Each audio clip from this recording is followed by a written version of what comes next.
વાવણી બહુ સારી થાય અને બધી તાકતવર સિસ્ટમ દેખાય છે એટલે વરસાદ સદી કદાચ ફટકારે એવું દેખાય છે કદાચ વરસાદ બંધ રહેવી પ્રાર્થના કરવી પડી છે ઓહો એટલે ઓગસ્ટમાં વરસાદ ચારેય મહિનામાં સારો દેખાય છે મજબૂત બનીને ખૂબ ખૂબ વરી છે અને તોફાની વરસાદ રહે અને સૌરાષ્ટ્ર કચ્છમાં છૂટો છવાયો એની અસર ગુજરાત સુધી રહે ગુજરાતમાં ઘણા ઠેકાણે તોફાન ને વાવણી થાય એવું અનુમાન છે આખા ગુજરાતમાં તથા ભારતના મોટા ભાગના રાજ્યોમાં અને આજુબાજુના દેશમાં પણ વરસાદ થાય એવી મોટી જબર સિસ્ટમ દેખાઈ રહી છે જુલાઈમાં 3 જુલાઈ થી 17 બહુ સારો મેસે અને ચક્રવાતની શક્યતા છે અને ખૂબ ખૂબ વરસાદ થાય અને ખૂબ અને છેલ્લે 11મા મહિનામાં એટલે કે નવેમ્બર ને 15 તારીખની વર્ષા ઋતુ વિદાય લે એવું અનુમાન છે આ વખતે બહુ વરસાદ દેખાય છે ઉત્તરોત્તર છે એથી વધારે વરસાદ દેખાય છે ઓટાવે એવું દેખાતું નથી વર્ષા ઋતુ વેરિયા મેં બીજ અહીં છૂટા હાથે હવે વાદળ જાણે ને વસુંધરા જાણે આમ તો આપણી સંસ્કૃતિમાં જે કહી શકાય કે એક ખૂબ મહત્વનો પાસો વિજ્ઞાનનો પણ રહ્યો છે અને જ્યારે હવામાનની વાત હોય ત્યારે દેશી વિજ્ઞાનનું પણ એટલું જ મહાત્મ્ય રહેલું છે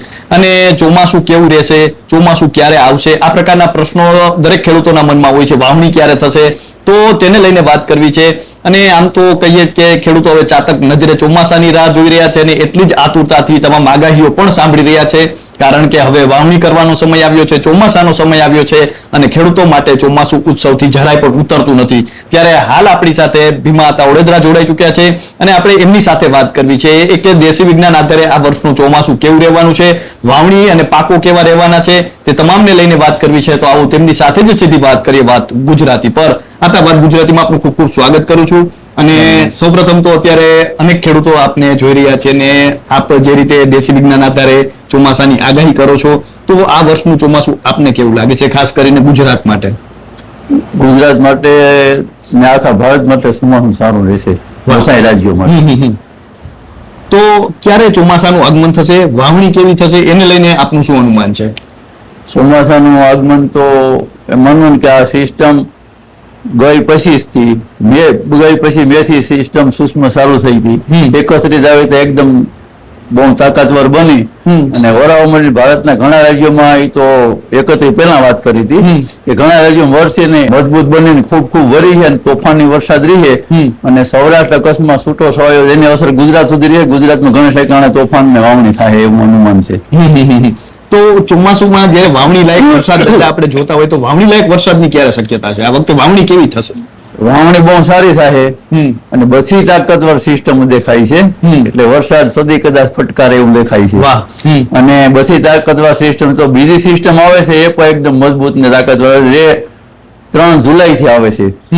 કારણ કે મજબૂત સિસ્ટમ એટલે તોફાન તો હોય જ અને 2026 વર્ષમાં અનુમાન છે કે કદાચ તોફાની બની રહેશે એવું અનુમાન છે અને 3 થી 10 સુધીમાં આખા ગુજરાતમાં તથા ભારતના મોટા ભાગના રાજ્યોમાં અને આજુબાજુના દેશમાં પણ વરસાદ થાય એવી મોટી જબર સિસ્ટમ દેખાઈ રહી છે જુલાઈમાં 3 જુલાઈ થી 10 સુધી પછી કેટલાક દિવસો મુસળધાર વરસાદ રહેશે કારણ કે સિસ્ટમ એટલી મજબૂત દેખાઈ રહી છે આપણે ખાસ કરીને જૂન જુલાઈ ઓગસ્ટ અને સપ્ટેમ્બરમાં કયા મહિનામાં કેવો વરસાદ રહેશે જૂન જુલાઈ અને ઓગસ્ટ સપ્ટેમ્બર બધામાં તાકતવર સિસ્ટમો છે અને બહુ લાંબુ સમયમાં આલિયન રેટ હરોહર 6 કે 5 આ એક સિસ્ટમ ગઈ અને 6 સિસ્ટમમાં વરસાદ ઋતુ પૂરી થાય અને વરસાદ તો બહુ લાંબ્યું છે અને છેલ્લે 11મા મહિનામાં એટલે કે નવેમ્બર ને 15 તારીખની વર્ષા ઋતુ વિદાય લે એવું અનુમાન છે ખાસ કરીને આપણે આતા જોઈએ તો છેલ્લા 2-3 વર્ષથી પાછોતરા વરસાદ ખૂબ પડી રહ્યા છે તો આ વર્ષે પાછોતરા વરસાદની શક્યતા છે એનું કારણ છે કે 23 સાલ પછી મેં કીધું કે ભાઈ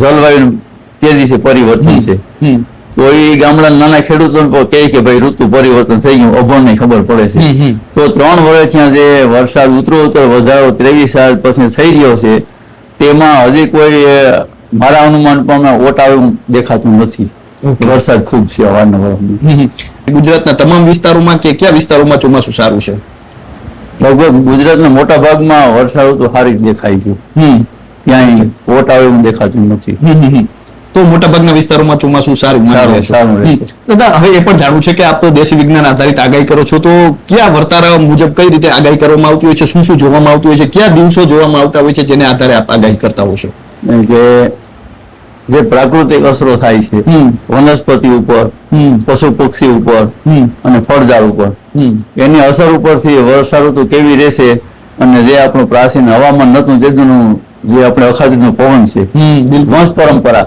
એના ઉપરથી અનુમાન કરીએ કે વર્ષ કેવું રહેશે, અને પ્રાકૃતિક અસરો, પક્ષુ પક્ષીની બોલી અને ફળ ઝાડમાં કેટલો લગાવ છે, ઓછા છે કે વધુ છે, એ ઉપરથી અનુમાન આવી શકે છે. આ વર્ષે કેવું લાગ્યું, કે અલગ લાગ્યું કે બધું નેચરલ નોર્મલ રહ્યું? નહીં, આ વખતે બહુ વરસાદ દેખાય છે, ઉત્તરોત્તર છે એથી વધારે વરસાદ દેખાય છે, ઓટાવે એવું દેખાતું નથી વરસાદ. તો દાદાએ ખૂબ મહત્વની વાત કરી છે કે વધુ વરસાદ દેખાય છે, સારો વરસાદ છે. વિસ્તાર વાઇઝ પણ આપણે જોઈએ તો દાદાએ જે રીતે કહ્યું છે કે વાંધો નહીં આવે, સારો વરસાદની જે શક્યતા છે તે દાદાએ વ્યક્ત કરી છે. ખાસ કરીને જોઈએ તો વાવાઝોડાની પણ શક્યતાઓ રહેતી હોય છે જ્યારે ચોમાસું ગયા બાદ અથવા ચોમાસું શરૂ થયા પહેલા. તો વાવાઝોડાની કોઈ શક્યતાઓ દેખાય છે આ વર્ષે? અત્યારે ચોમાસા પહેલાથી શરૂઆત થઈ ગઈ છે, બિલકુલ, અને બંધ થાય ત્યાંથી, કારણ કે એકદમ મજબૂત ને બહુ તાકાતવર સિસ્ટમ હોય એટલે તોફાન તો રહી જ. એટલે એક સિસ્ટમ છે, એટલે 2026 વર્ષ મારું અનુમાન પ્રમાણે તોફાની વર્ષ બની રહેશે એવું અનુમાન છે. 26 ની વર્ષા ઋતુ તોફાની કોઈ નથી એવી અલગથી બની રહે એવું અનુમાન છે. અત્યાર સુધી નથી જોવા મળી એવી. હા, એવું સાથે. હા, એટલે કારણ કે એવી સશક્ત બહુ સ્ટ્રોંગ સિસ્ટમો છે બધી.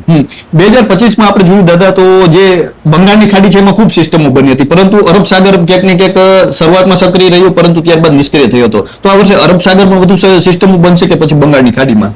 એવી સિસ્ટમો તો ક્યાં મળે, પણ આપણો વરસાદ અમે આવે એ દેખાય છે, ગમે ત્યાંની ખાડી હોય એ ખબર નહીં, પણ વરસાદ બતાવે, પશુ પક્ષી છે, ફળઝાડ જે વર્તાર આધારિત છે એમાં વરસાદ બતાવે એ જાણશે. પછી ખાસ કરીને આપણે જોઈએ તો અત્યારે હવામાન વિભાગની એ પણ આગાહી આવી છે કે ઓગસ્ટ માસમાં ઓછો વરસાદ પડશે, અને ઓગસ્ટ માસમાં જે ખેડૂતો છે તેમને પાણ પણ કરવા પડશે એવી આગાહી આવી છે. તો શું લાગે છે, ઓગસ્ટ મહિનો કે નબળો હોય એવું લાગે છે? નબળો તો નહીં, પણ મને છે કે કદાચ વરસાદ બંધ રહે એવી પ્રાર્થના કરવી પડી છે. ઓહો, એટલે ઓગસ્ટમાં વરસાદ ચારેય મહિનામાં સારો દેખાય છે. તો ગુજરાતમાં ક્યારથી વરસાદના શ્રી ગણેશ થાય છે?